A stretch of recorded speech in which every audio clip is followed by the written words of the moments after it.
so Thanks for exhausted. taking this under the hood. Eric, I'll catch our viewers up. So we were briefly discussing this game Liminal. Your previous adventures with, was it called They Feed on Fear? I love Yep. the idea of that game, by the Hmm, way. yeah. I'll be picking it up wherever I can. And then briefly, we went off into House of Leaves land because Daniel Lusky's a genius. Yep. And have you heard the Poe album that goes with that, by the way? No, I haven't. No. Is that So, like, do you remember? So Poe was this musical artist back in the '90s who made like one or two hits and like kind of faded away. But she's Daniel Lusky's sister, and she did a whole concept album called House of Leaves that like accompanies it and is No, haunting cool. as hell.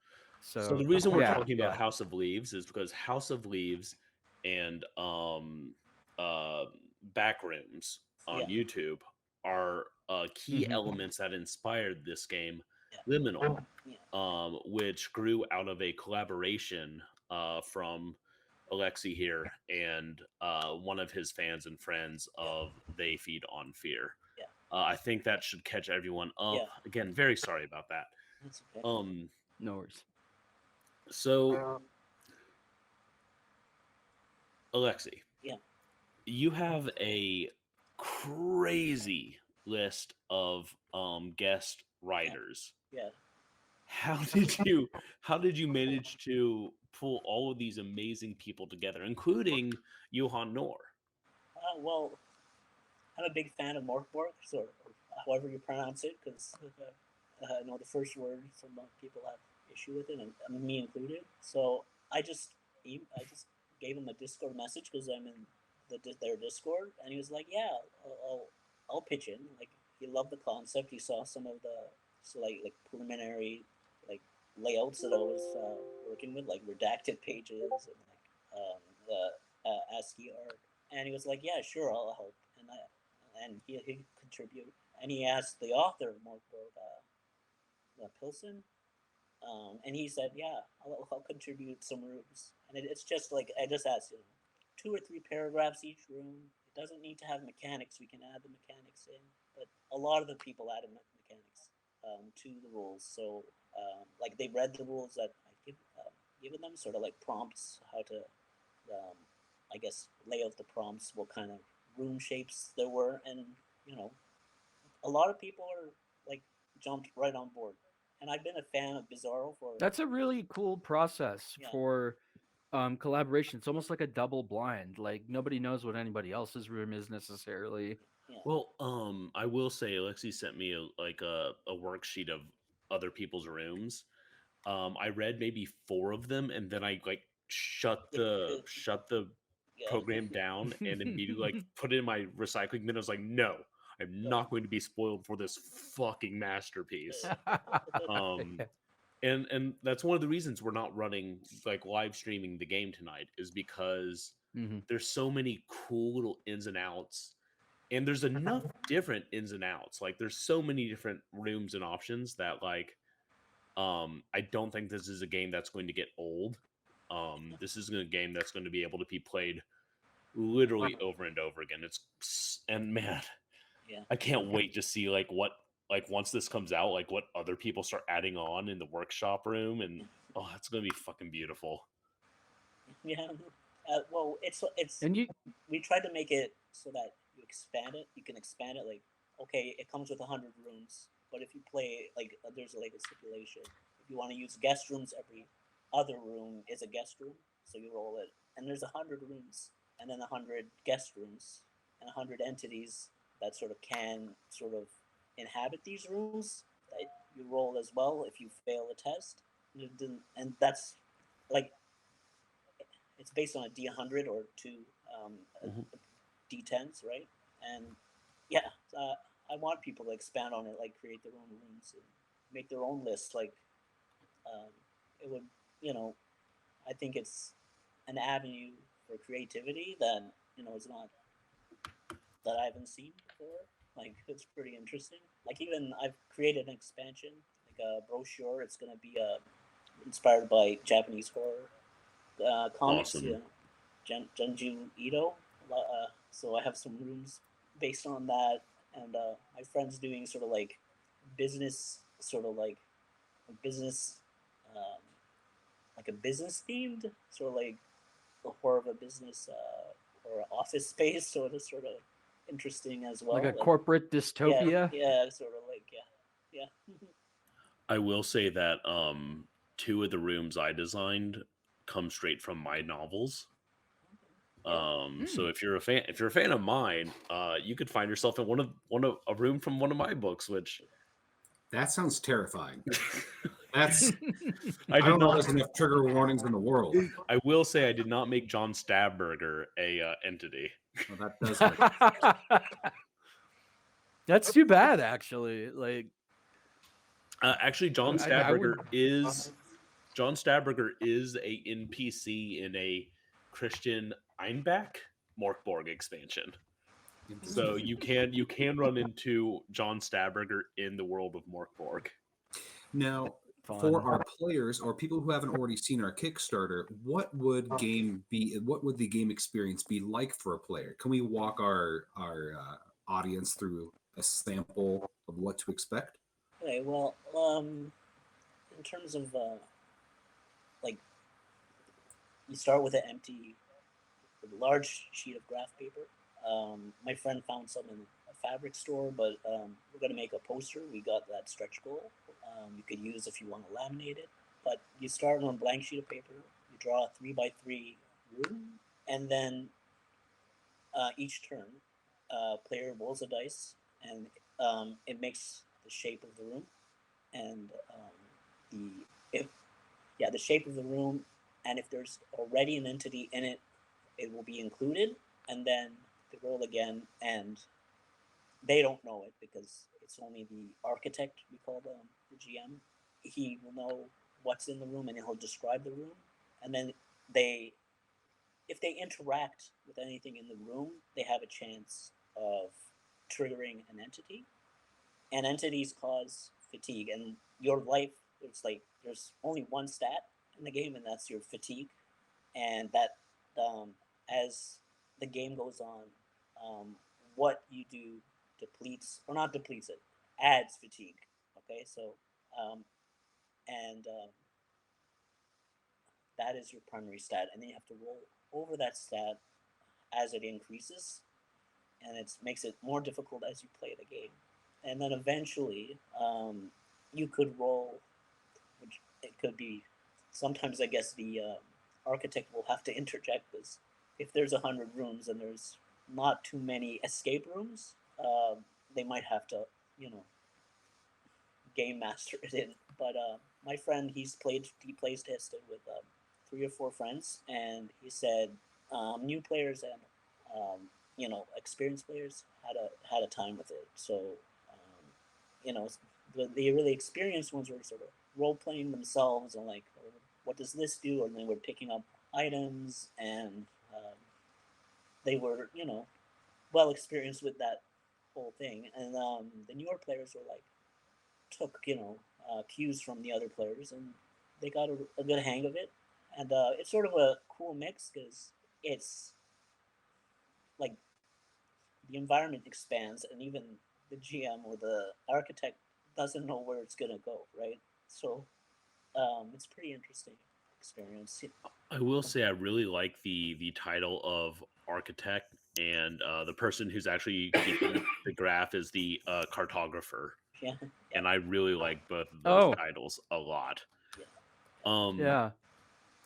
Yeah. I sorry. Yeah. Go ahead. Yeah, I really. So the thing that grabbed my attention first was the aesthetic.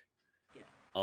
It's really gritty, and everyone can see you, Aziza. Everyone sees you in the corner in that door, haunting me like a ghost. Go back to your room, Aziza. So now that the entity has appeared, That's we not now going start back in to your drain room. the Yeah, completely I was off, about to right? say, you beat me to it. She's coming in from liminal spaces. What? There is no escape in Liminal. It is an illusion. Yeah. Yeah, exactly. Nor from fatherhood. So when you're talking about the rooms that are escape rooms, are those predetermined, or is there any other way for players to escape as they're transversing through the liminal spaces?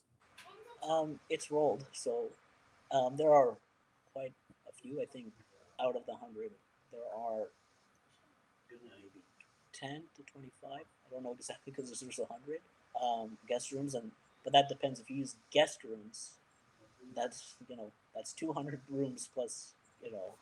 So the architect has to be a little bit you know. In a way, this reminds me a lot of the movie franchise Cube, Oh, or Cube. at least Cube One, where there's just one exit and it's constantly moving. Yeah. Cube is another big influence. I have on the Kickstarter. There's a list of everything that inspired the game. So even like the Black Lodge from um, Twin Peaks. The is it a short story? Well, I know they made a movie of it. Stephen King's 1409. So Mhm. even The Shining, For the hallway. So it's all there. So that's all the kind of stuff that inspired this game. So we like to feature games that reflect like a horror aesthetic or a horror experience or that sort of thing. Yeah. And I've heard you mention a couple of Stephen King things as Yeah. influences. Yeah. And that's one thing that I love about this game is that it pulls off what King manages to pull off really well when he's at his best, in my opinion, which is an atmospheric sense of like I don't quite know what the fuck is going on, but oh no, oh no, oh no. And that sounds like a lot of fun. Um, yes, it's horror is a big aspect, but there's also because of the bizarro, there's a lot of surrealism, He's at some his best. absurdity, and there's like comedy. Like I made a room where there's like little piles of feces in the in the room, and it's like room is like has like wallpaper that looks like a forest. And if you touch the piles of poo, little Sasquatches come out of the walls. Like just little silly things that you might not expect it. And it's like you have one room where you're running for your life, and then the other room is like, what's going on? Like, yeah, there's a lot of rooms like that in this game. So I'm pretty I excited like for that. I this like game. that variety. Yeah. I one thing that I'm always kind of on the lookout for when I'm trolling Kickstarter or crowd or GameFound or Indiegogo, whenever I'm on any of the sources where people are putting out new content, right? Is I'm looking for games that are different. I generally speaking, like, and we've talked about this on the show plenty of times. I kind of just like dash madly past anything that's 5e. Um, not because D&D is bad or D&D is boring. It just I've played so much D&D. And I want things that are new. I want things that are pushing the envelope. Madness Heart Press and Madness Heart Games, both like in our slogans, it's like experimental horror and experimental games because that's what excites me, right? And that's like I get really excited about new projects pretty easily. Like I come to Charles and Ian pretty regularly, just like clapping like a 14-year-old schoolgirl who just saw her first boy band. But Liminal hit differently, right? Like Liminal Liminal got me in a place that I was like legitimately stoked to experience this thing. A lot of times with these games, I am excited to sit down with a book and read through it because I'm a big, according to Charles, a sociopathic nerd who reads rule books for fun. But I don't believe I ever used the word sociopathic, nor would I, sir. But yeah, reading rule books for fun. maybe a little bit of I sociopath. mean, I'm in that same boat, but I think it's because I'm forever GM. Yeah, you have an excuse. I just read it. I just do it. But Liminal struck me in a way that just made me excited to play. And I like a lot of times when I pick up a game, I'm already thinking like, okay, how am I going to GM this? Because I'm used to being the forever GM as well. Liminal is a game I want the book, but I'm in a hard space because I don't want to GM it. I want someone to run. I want to play this game. Yeah, for sure. Oh, one thing, because there's a lot of people that get, like, there was a whole, like, discussion about it, because there's a game called Liminal already, Yeah, I saw that. and it has nothing to do with liminal space. Like, No. it's a fantasy, sci-fi fantasy setting, and a lot of people flipped out. And I'm like, it's liminal space. Like, that's how it's pronounced. I'm like, because of the logo, if you look at it, the last There's an underscore. Yeah. there's an underscore vertical. I've just put the survival guide image on Yeah. the stream if anyone Yeah. wants to look at that. Yeah. So it's officially it's liminal space. Like, that's how I would like it to be presented, because I don't want to step on anyone's toes, even if it Sure. doesn't relate with the word liminal in my perspective or in my opinion. But the original author of that liminal game was like, it's fine. It's not even related to the game, and it's just a word. So Technically, you can't copyright titles, much like mechanics, right? But I think that it's important to note that you had a conversation with this other game that had a similar name, and Yeah. you were respectful, Yeah. and they were respectful. You know, it speaks. We talk a lot about mutual respect and growing a Yeah. positive community, Yeah. and it's part of that. And also, like, liminal underscore to mean liminal space. That's fucking choice. That's gold, dude. Yeah. That's great. Yeah, some people are like, "Oh, that's clever," and other people are like, "I don't get it." I'm like, No, "You've I never, love it. like, Yeah. an email without a space, like, you use an underscore. That's okay." But some people get it, some people don't. And a lot of people. It's almost like a Yeah, go ahead. it's like a visual pun or like a little puzzle or joke. I loved Right. it. Yeah. It's like when Danzig was talking about the Black Aria, which would be amazing to listen to while playing this game, by the way. He said, I didn't make this game for everyone. A lot of people aren't going to get it, and that's okay. And I think that's true for Liminal Space. Yeah. For sure. Yeah. I'm going to go listen to the Black Aria after this podcast, by the way. I'll probably take off my shirt and be short. John quoting Glenn Danzig, taking my fucking spot on the pod.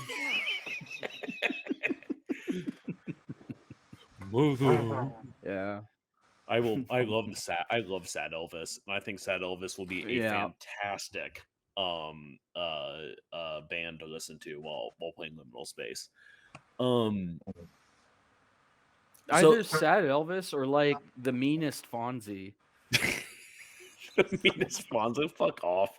Alexei, I'm sorry for Charles. We don't. Okay. I don't supply him with his. I was gonna say a funny drug, but all I could think of is cortisone, which isn't very funny nor druggy. Nah. But so Liminal Space, it has 6 more days. Do you have? I haven't looked at the Kickstarter today because I was too busy. I was just busy. Do you have any more stretch goals that you're hoping to hit in the next couple of days?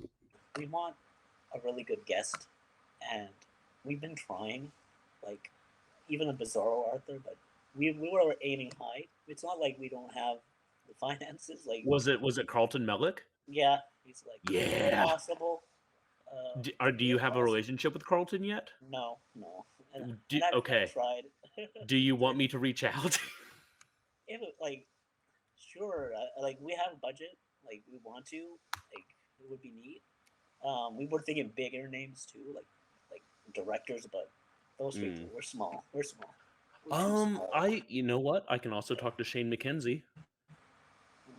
Okay. These are the people I know. I know Shane and I know Carlton. Yeah. Or rather, I know Rose, and maybe Rose can hook me up with Carlton. Because I'm very lucky to be a member of the KillerCon committee, which is the Splatterpunk and Bizarro convention here in Texas. Okay. And we give awards out. I know, and Rose attends that, and for somehow, 2 Madness Heart Press books got on the Wonderland Awards last year. So I will touch base because Yeah. having Carlton would be being on a TOC with Carlton Millick the third would be a wet dream for me personally. Also, we've shot out the Kickstarter link on our Mhm. socials and my socials and John's socials and so Mhm. Okay. forth. So we're trying to get the word out there. I intend to help you fund that stretch goal myself. So Yeah. Ugh. I've just Okay. been too lazy to do it. Although we have a couple days left, right? Yeah. But I mean, it might say it's a stretch goal, but if we get it and we don't reach a stretch goal for a guest, I probably will throw it in because we weren't expecting that much.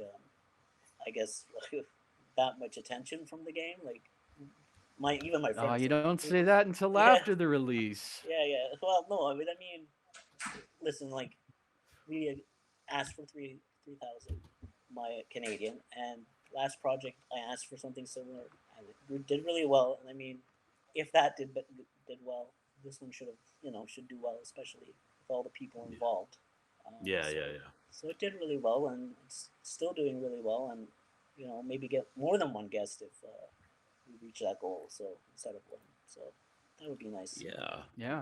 I will. Like I said, this is an extremely exciting project, and I think that the more people that are aware of it, the better, because it does something new.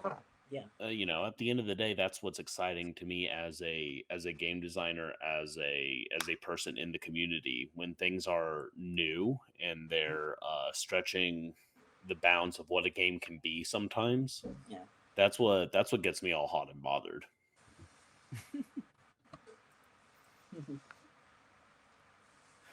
Hot and bothered. Yep. John Now I know Dalton. you're a little pressed on time today. Yeah. Let's see. So if you need to jet, you can say your goodbyes whenever you need to. Yeah. And Well, it's about time for me to go, but I would like maybe in the future when my friend can come online because he's in the UK, so right now it's pretty late. Hopefully we Yeah. could play a game. Like oh, we'd love that. we would We love would to do absolutely that too. love that. Yeah. Yeah, we just would have Yeah, to that'd be find a way great. to share a grid on the screen. I was playing around with ways to do that, so I will continue to do that, and eventually, We'll find something. hopefully, your partner in grime Yeah. can. Man, now I'm thinking about Grimes. Can come online and we can play a game with my stupid ass. Yeah. And also my stupid ass. And Ian's like relatively compared to us, genius ass. God, So. he's so smart compared to us. Oh well, you can keep stroking his ego by all means. So again, I'm just going to show the link there. It's kickstarter.com/projects/Alexei Vela/liminal_0 is the link you need to go to in order to enjoy this project, enjoying us, and yeah. So looks great. We're happy to support it, and yeah, we're gonna have to definitely have you back to actually play. That'd be great. Heck, I could even run it if you want to be a player and and get to experience the guest rooms yourself. Yeah, no, that would be great because I did read them all, but it's quite a bit. Yeah, you're not going to remember all 200 No, rooms. No, I will not. Well, all right. Well, thank you so much for joining us. Feel free to drop off the call, and we do thank you, and we're really looking forward to your game, sir. Okay, all right. Thanks, Definitely. guys. Thank you. See you. See you. Okay, bye. Okay, And that so leaves the three of us. that's 3 of us. Just so So- everyone knows, I've replaced Alexei's window with it's down there with the liminal spaces kind of image because it's cool. So that will just kind of be in place while we chat. Great. Well, I think one of the Ooh. things that we should start off with is letting our viewers know what our next events are coming up before we kind of highlight some of our other interests. So we are building up Steam with some really fantastic content. We're really excited to have Alexei on with Liminal Spaces tonight. Our next stream, it will be a live play, and that will be The Ruinous Palace of Metagorgus. If you are familiar with the Nelsonia Arts Council, this is a really fantastic Kickstarter that just launched. Another Evie Lockhart production. She was also the designer of very pretty Paleozoic Friends and some other great Troika games. What makes this Kickstarter interesting is that this product has been dual written for both Troika and BX. So we'll be running it in Troika style. But if you are familiar with BX and OSE, that'll be something that you want to give me one moment. I'm sitting here looking confused because I absolutely uploaded the image you sent me earlier, and apparently it was just like, nope, not going to have it. So here we go. Here is a image from the Metagorgus book. The art is fantastic. Troika, this company, I was looking at it. Yeah, this company, guys, its art is off the chain. They did a fungus book, like a fantasy fungus reference book, and I dream about it. I want it so bad. Fungus of the Far Fields. Yeah. I didn't know about it until tonight, and now I want it real bad too. So it is a gorgeous book. So we will be doing the live play of that on the 30th. And then at the top of the month on Monday, April 4th, we'll do our discussion where we discuss our player reactions and experiences playing in Metagorgus. Then on Wednesday, April 6th, we're going to do a live play of Dungeon Plumbers, which was another successful Kickstarter. Also written for OSE or Old School Essentials, which is a BX clone. If you're not familiar as a player, but it is a fantastic source book as well as campaign. There's some Dyson maps that are in the back that form the core of the campaign. It is flexible for you to be able to use it either in a serious or lighthearted intent. And in the chat and at stream will be joining us would be Wayne, who thankfully caught our big audio problem tonight. So thank you, Wayne Robert, and we're really excited about that. And thank you for sending me a copy of the book. And I just want to say, for anyone who's listening is like, oh, Dungeon Plumbers, is this just the Mario Brothers RPG? No, it isn't. And also, it is a diesel punk book. So think Mad Max plumbers fighting the power. And I'm just so happy having said that sentence. It's gonna be fantastic. Yep. It's going to be up for reprinting, so that's why we are showcasing it for the people who have received it as a Kickstarter, but also those who will be able to get their grubby paws on a copy. Wayne still has some first prints and even some distressed copies for cheap as well, and we'll provide those links for our viewers. We will have our follow-up discussion on Wednesday, April 13th, where we'll highlight our experiences in the game as well. Then lastly, before we kind of go back to a round robin discussion, also just shout out to Caleb of Dungeon Havoc for this really neat stand up a little more shirt.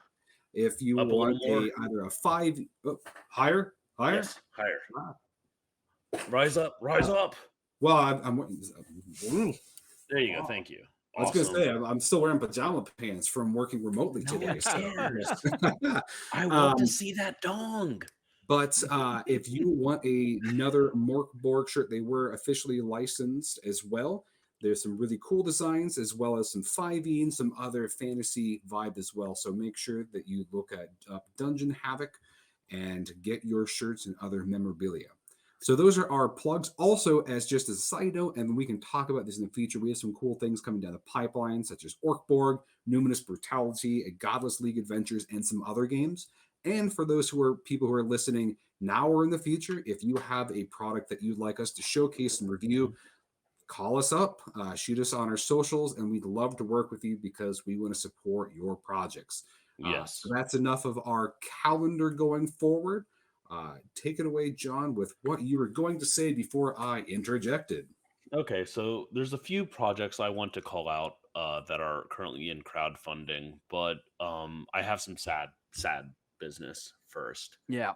For longtime listeners of the show, you may remember that Lemons, Charles, and I had a fourth guest sometimes Yes. who Yes, we provided did. us with demon noises, I guess we should say. um, Sound effects that would terrify the soundboard man at like a I Hellraiser got movie. whenever I was Yeah. doing podcasts, people would be like, "Is there a demon there? Like, what the?" Um, I had a English bulldog named Magdalene, um, and unfortunately, I had to escort her across the Rainbow Bridge this Monday. Um, when we got her 7 years ago, she was in poor health because she had been a puppy mill breeder, and we got her as good as we could, but she had ongoing health issues, infections, that sort of thing. And this last time when I took her, it turned out that some of her health issues, well, most of her health issues, were stemming from tumors and cancer. And the vet said, the best thing we can do is let her be free of pain at this point. So that was a decision we made. I say this not to bring everyone down and make everyone sad. Magda was a fantastic companion, not just to me, but to our podcast. Lived a great life too. She did. She got. I don't know. I mean, look. I'm not going to say I'm better to my dogs than anyone else's, because everyone who has dogs is, most people that have dogs are amazing to their dogs, and most of the cats have. I gave her a little massage. I gave her foot rubs, special food, and every night Yeah. I would tell her, good night, Magda. I will always love you. And that's true. Our pets live on in our hearts forever. We never forget the animals that bring us so much joy and comfort. So I would like to ask, if you have the means, consider donating money to an animal shelter, a a group that maybe helps fight puppy mills. Do research, because there's a lot of shady organizations out there. Um, don't give money to PETA, but Yeah. Yeah. you For sure. know, look into, because there's also like Austin Pets Alive. In fact, we got Magda through Austin Pets Alive. So if you want to give money to Austin Pets Alive so they can keep doing the good work and keep getting amazing pets into homes that will love them, I would be grateful. And if you wanted to make that donation in Magda's name, um, it would make my heart happy. So thank you, Magda, for being a good co-host, and you will be missed. Yeah. You can catch some of her grumbling in our back catalog on iTunes or a similar podcatcher of your choice. Yeah. I So guess this means that I will have to be the understudy, so I will have to work on my horrible sounds. So if someone let me know how well I honor the great legacy of Magdalene, that would be fantastic. well, first you need to know that she was See if you named can after get a foot rub out of it. I'll you go need for to belly know rubs. you have to know she was Yeah. named after the Blood Witch from Diablo 3. And when she was making those noises, she was rubbing her face wrinkles on my dresser. So Well, Yeah. now that I'm in my mid-30s, I'm getting those big face wrinkles, so I'm halfway there, buddy. just overeat so you have jowls as well. That's my Ah, secret. Can do. And that's hitting a little closer to home right there. I'll tell you what. Okay, so there's only two projects I want to mention that have caught my eye. One is the Dungeoneers Black Book, by I'm gonna mispronounce his name. It's Christian Eckerburn. really should just like open up the Facebook and look at his name so I'm not butchering it. So I mentioned earlier tonight that Stabburger is actually in some Morkborg stuff, and that Morkborg stuff is specifically Christian Eichhorn. There we go. Christian Eichhorn's books. Like he usually has um tier rewards where you can donate to submit like weird NPCs or monsters or items, or and I've given him Stabburger, I've given him Zev, and I've given him Semyaza as characters in monsters and books. So I'm not doing that. I'm not doing it for Dungeoneers Black Book. It is described as the Adventurer's Little Black Book of Dungeons. So it's just like filled with little dark holes for you to go into in Morkborg. And Cool. it's pretty cool. The next Yeah. thing, it's another Morkborg thing. I'm sorry. There's a dude in the Morkborg content creator community named Philip Reed. Yeah. And he is a machine. He makes a lot of different stuff. And including, he's one of the guys that's making like Morkborg soundscape albums, and then putting like adventures and critter notes in the like CD booklet and in the insert. There we go. He is 3D printing cassette player. Yes. Not cassette players, USB. cassette tapes. 3D printing cassette tapes that look amazing, that flip out for a USB with all of his PDFs and music on it. I also want to highlight that he has he also does a lot of really cool Troika projects. So he is making a mini fold-out map of a Troika environs. So it has a hex crawl already built in, and it's this kind of neat fold system. So it's definitely inspired us for some of our projects to look at some alternative media to give as, you know, incentives or as stretch goals. So definitely he makes a lot of fantastic products. And speaking of Kickstarter, yeah, John, sorry, I thought I should tell you on the show. I finally got my reward for Aliman's Tarot, and you know what? I'm glad I waited. It's fucking glorious. Oh, that's great. That's good to hear. Yeah. It's absolutely beautiful. That's awesome. I was really sad when I canceled my pledge for that. I canceled my pledge. I was playing the long game, the very long game. I don't play with that. Seems disrespectful. I don't do anything with tarot cards other than it being an art thing. And I know you collect them. But I have a old Japanese like samurai art tarot deck, and it just feels weird to buy more. Hey, I have an Undertale Major Arcana deck, so that's pretty neat.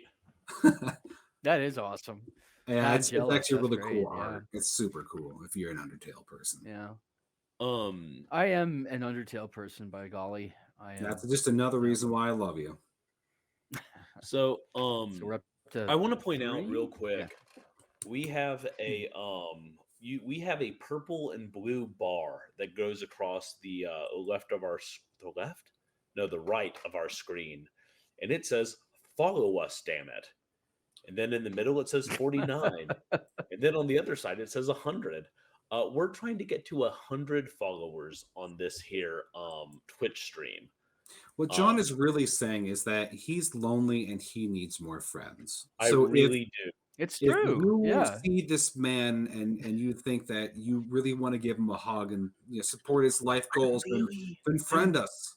I'm really soft, guys. Like, I'm good to hug. I'm like hugging a stack of pillows with a beard. He is squeezably soft. It's true. Yeah, like this so definitely help us out by liking and subscribing on our various channels and feeds. As you have seen, that Mhm. we are a small core group here, so your individual click actually does mean a lot to It us. really So does. Yeah. when you content creators Yep. say please like and subscribe, it really does make a world of difference. So, and remember that if you're supporting us, you're helping us to support other independent content Hmm. creators. We don't make a cent from this, and everything we do is a labor of love. So do please encourage your other I tell you friends. what, help Uh-oh. us, help them, help you, help us. The Okay. content creators. Um. All right. I'll And also say. Oh, sorry. Go ahead, Ian. oh, I was going to say as well, beyond liking and subscribing, John and I, and then possibly in the future, Charles to a degree as well, we are available for many different services beyond just reviewing and playtesting your games. As you might have heard, John is a very accomplished writer and author, along with Charles. Myself, I also do some content creation and editing. But if you have a Kickstarter, a project that's coming up, something that would be benefit from independent perspective or skill sets, we would love to collaborate with you. Same thing too. How many Kickstarters have stretch goals where you need extra content in a pinch? That's what we're here for as well. So Mhm.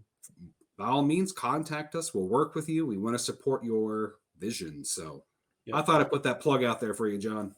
I And in appreciate that. I do appreciate info. that. Um, however, going back to Twitch real quick, obviously we do this once a week. I'm also going to be streaming horror games, where I'll also talk about horror game design, the elements of horror gaming, and maybe I'll do some like Castlevania speedrunning because it's fun. But we'll be discussing all things related to gaming and horror.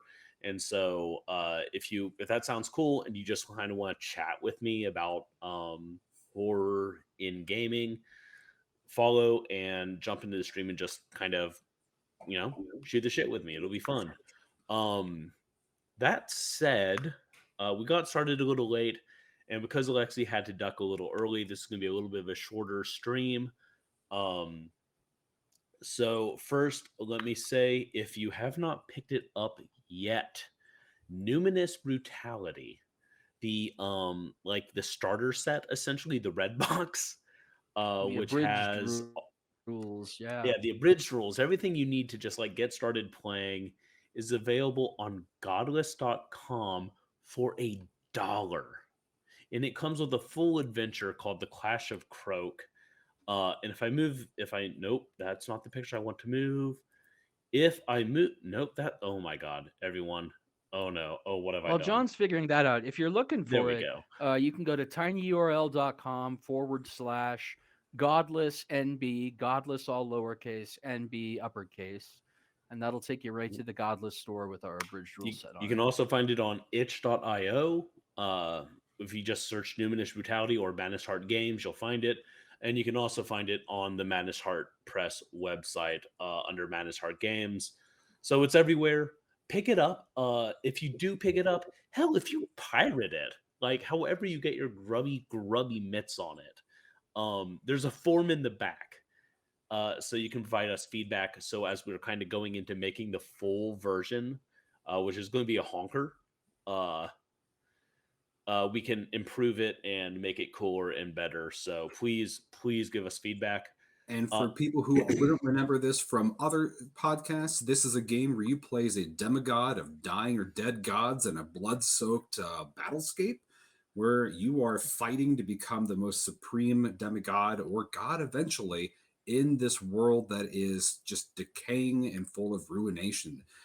So it is unlike other games. It's a two-stat system, so it is lightweight and fast, and it also gains inspiration from games like Dynasty Warriors, where you may actually fight single-handedly a whole army. yep. John et al. Has developed mechanics that recreate that in a fast and nimble, not super crunchy system. So that's why we're excited about this project, as it does bring something different to the table, and it will hopefully be a part of your regular game rotation. Yeah, as I mentioned, as I was actually like gearing up to say, like it's like Dynasty Warriors meets Mage. So we hope you'll love it. But let us know if you don't, because Yeah. maybe we can make it better. And let us know if you do, so that we don't throw out something you really liked. That said, if you're looking for us online and not just Numinous Brutality or this Twitch stream, which has changed recently. It's now twitch.tv/OneMoncast. You can find us on Twitter at OneMoncast or at MHP_games. And you can find our website with everything Madness Heart Press does at madnessheart.press. If you're looking for me specifically, and boy howdy, I hope you're not, because you probably have a warrant, you can find me on Twitter at Kaiju Poet or on my website at Kaiju Poet, or sorry, www.kaijupoet.com. Technically, I'm on TikTok, but that's only spicy content. He does a lot of lifts up his sweater and like let them puppies drop. Like What did those you are say really the popular on URL TikTok. for your OnlyFans is? It's OnlyFans.com/OnlyFeats. It's only burgers. So I have an OnlyFan. It's Charles. Yeah, I am his only. That's true. It's a website for a populace of one. John's out there creating content. I'm the only member, but I pay $1,500 a year for my membership. But it's high quality content for Charles. It's worth the goddamn money. So worth the money. Yeah, come grape 40K season when ASMR. John shucks those sandals off and gets stepping on the grapes. Like, yeah. No, it's He'll do, only like, 40K special request ASMR. videos. Oh, Yeah. Dude, I bet that's actually a thing. Actually, I'm just glad because, so like at one point, my that is kind of soothing. So at one point, my mom was because she loves me. It was like, these Warhammer things that you're into, like, are they ever gonna make those into a movie, you think? And I was like, I hope not, because there's like way too much and blah blah blah. And then, however, the trailer for goddamn Space Marine came out, and after picking my jaw up off the floor and like changing my pants, I immediately sent that to my mom and was like, "This is what I've been reading an unconscionable amount of." And she was like, an unforgivable she was like, "It amount. looks," and her first reaction was one that I hadn't thought about, but is dead on. She was like, "It looks really Roman Catholic," and I was like, "Yeah, it shit." does." I almost went like, to a screening of it back in the day where Dan Abnett would have been there when I was living in Chicago, but it would have been at least 2.5 hours worth of changing buses to get to the suburbs. So I skipped it. But I have one chance of meeting Dan Abnett in person. I have the double special feature collector's edition of that on DVD. Nice. In the other room. There's another one coming out. So yep, I think the other one coming out is the one Charles is currently jerking off about. Charles, if people want to find you when you have your pants on, how do they do that? Well, it's difficult. It's a very small window during the day. But if you don't care about the state of my pants, well, I mean, there's a reason I'm not going to get up and show off my shirt. I mean, so we'd be immediately banned from Twitch forever. So yeah, like the best place to go is tinyurl.com/Charles R. Bernard, all lowercase. You can find the big annotated list of all my stuff there, my published works. My debut novel, Baptism for the Dead, is available from Madness Heart Press. Arcanum Initiation and Arcanum Mysteries, which is a 10-card tarot spread in 2 volumes, like in 2 novels, with cards illustrated and designed by Astrid K. Mickelson, will be out, I believe, by the end of April from Raventail, and I'll have a more solid date on that soon, I hope. And yeah, other than that, I'm usually on Twitter at CR Bernard. And Ian, if the fine people of the internet are looking to shoot you a line or like get a hold of your ankle or something gruesome, what do they do? Well, they better run and catch me. No. I will also be rebranding my socials, as I have been saying for the last month and a half, but it will be happening soon when I'm not busy working on a project. So in the interim, there are those things down below if you are a visual viewer. Otherwise, you could probably just drop a line somewhere on the OneMoncast Twitter and I will find it and I will find you. We also have a Discord. I do, yeah. No. I mean, Manus Heart Press has a Discord, which you Oh, are a yes. member of. And I'm going to add that link to our list up That here. is a capital idea. That is a great way to get a hold of me. So I Yeah. will And on add the that Book of link so you can Faces. join the Manus Heart Press family. We have rooms for talking about horror books and movies and games, and a room for numinous brutality and TTRPGs. So join us there, and you can just chat with the whole family, including other Manus Heart Press authors. Yeah, if you want to tell me I'm a dumb bastard right to my ugly face, you can do it on Yeah, there. you can't do and that I on will- Facebook, And but you can do it on Discord. Not anymore. You can't. Got plenty of it back You- then. yeah. Facebook thought that Charles was losing Facebook. No, Facebook lost the ability for people to tell off Charles. Is what they That's lost. right. I am much more easily able to hide and avoid these days. It's great. Yeah. God, friends, and I don't mean you and Ian. I mean the friends that are watching us for some ungodly reason. Thank you so much for joining us on this consensual journey that we call Wandering Monster. I have been John Baldisberger. I've been Charles R. Bernard. I've been Ian Servas. And that blank screen was Alexei Vela. We will see you next week on the days that Ian described in his dark ritual. But until then, stay safe, but stay scared.